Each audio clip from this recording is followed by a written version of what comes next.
history of the airplane. And the Wright brothers said they thought they had invented something that could make peace on Earth if the Wrong brothers didn't get hold of it.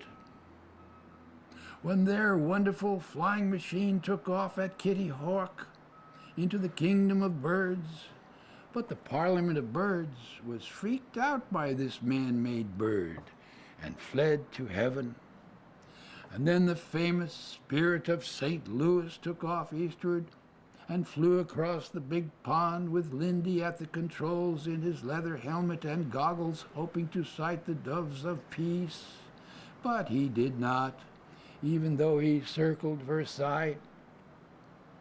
And then the famous flying Clipper took off in the opposite direction and flew across the terrific Pacific.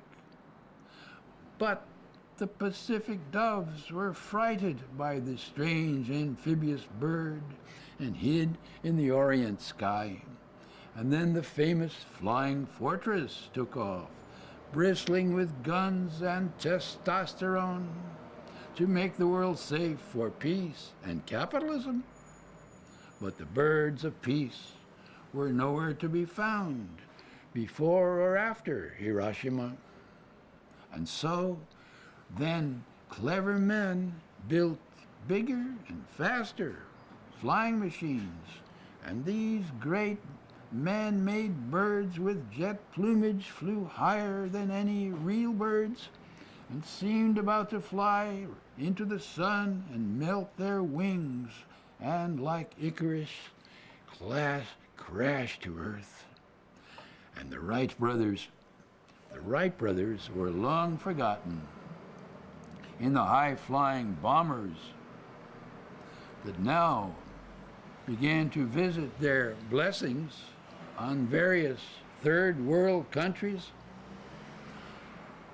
all the while claiming they were searching for doves of peace.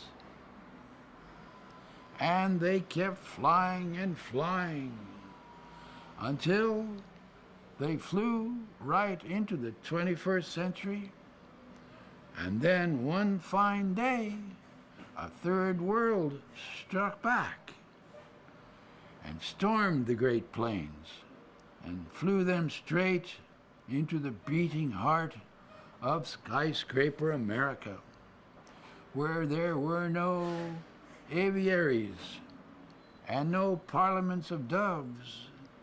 And in a blinding flash, America became a part of the scorched earth of the world. And a wind of ashes blows across the land. And for one long moment in eternity, there is chaos and despair and buried loves and voices, cries and whispers fill the air everywhere.